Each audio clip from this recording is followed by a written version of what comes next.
ಈತನು ಎಂಥವನಾಗಿರಬಹುದು? ಆತನು ಯಾರಾಗಿದ್ದಾನೆ? ಸೃಷ್ಟಿಕರ್ತನಾದಂಥ ದೇವರಾಗಿದ್ದಾನೆ. ದೋಣಿಯಲ್ಲಿ ಯೇಸು ಇರುವುದರಿಂದಲೇ ಇವರಿಗೆ ಏನಾಗಿದೆ? ರಕ್ಷಣೆ ಇದೆ. ಯಾಕಂದ್ರೆ ಯೇಸು ಕ್ರಿಸ್ತನು ರಕ್ಷಕನಾಗಿದ್ದಾನೆ. ಮೂರನೇದಾಗಿ ನಾವು ನೋಡಿದ್ದೇವೆ, ಯೇಸು ಸ್ವಾಮಿಯನ್ನು ನಂಬಿದಾಗ ಶ್ರಮೆ, ಸಂಕಟಗಳು, ವೇದನೆಗಳು ಬರ್ತವೆ ನಿಜ. ಆದರೆ ದೇವರು ಅವೆಲ್ಲವುಗಳ ಮಧ್ಯದಲ್ಲಿ ನಮ್ಮನ್ನು ತಪ್ಪಿಸಿದಾಗ ದೇವರ ಶಕ್ತಿ, ಮಹತ್ಕಾರ್ಯ, ಅದ್ಭುತ ಏನಂತೇಳಿ ನಾವು ಅರಿತುಕೊಳ್ಳೋದಕ್ಕೆ ಸಾಧ್ಯ ಆಗತ್ತೆ. ಅಂದ್ರೆ ಯೇಸು ಸ್ವಾಮಿ ನಮ್ಗೆ ಏನ್ ಮಾಡ್ತಾನೆ?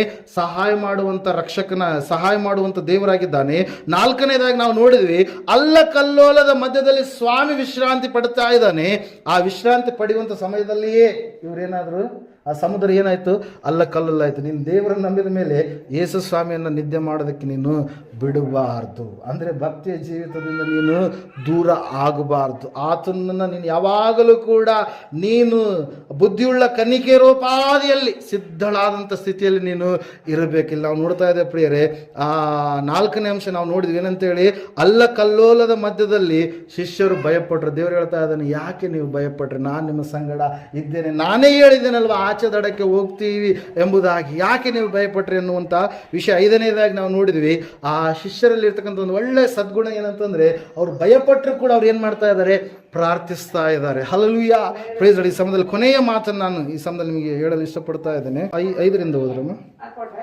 ಅವರು ಹತ್ತಿರ ಬಂದು ಆತನನ್ನು ಎಬ್ಬಿಸಿ, ಸ್ವಾಮಿ ಕಾಪಾಡು, ಸಾಯುತ್ತೇವೆ ಅನ್ನಲಾಗಿ ಆತನು ಅವರಿಗೆ, ಅಲ್ಪ ವಿಶ್ವಾಸಿಗಳೇ, ಯಾಕೆ ಧೈರ್ಯಗೆಡುತ್ತೀರಿ ಎಂದು ಹೇಳಿ ಎದ್ದು ಗಾಳಿಯನ್ನು, ಸಮುದ್ರವನ್ನು ಗದರಿಸಿದನು. ಆಗ ಎಲ್ಲ ಶಾಂತವಾಯಿತು. Hallelujah, praise lord. ಮೊದಲನೇದಾಗಿ ಇಲ್ಲಿ ಸ್ವಾಮಿ ಹೇಳಿರ್ತಕ್ಕಂಥ ವಿಷಯ ಸಂಗತಿ ನಾವು ತಿಳಿದುಕೊಳ್ಬೇಕು. ಯಾರನ್ನ ಗದರಿಸಿದಾತ?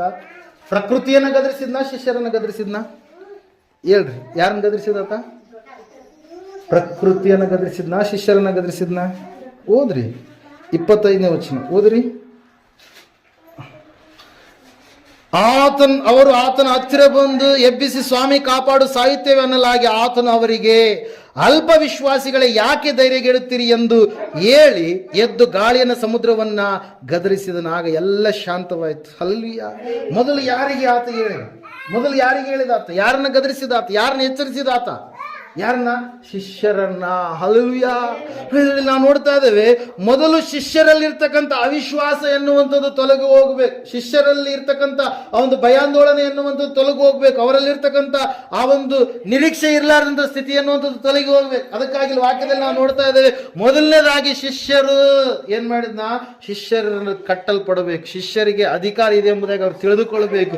ಅದಕ್ಕಾಗಿ ಸ್ವಾಮಿ ಮೊದಲನೇದಾಗಿ ಶಿಷ್ಯರಿಗೆ ಹೇಳ್ತಾ ಇದ್ದಾನೆ. Hallelujah, praise Lord. ನಾವು ನೋಡ್ತಾ ಇದ್ದೇವೆ, ದೇವ್ರ ವಾಕ್ಯ ಹೇಳ್ತಾ ಇದೆ, ಶಿಷ್ಯರನ್ನ ಗದರಿಸಿದ ಮೇಲೆ ಹೊರಗಿನ ಪರಿಸ್ಥಿತಿ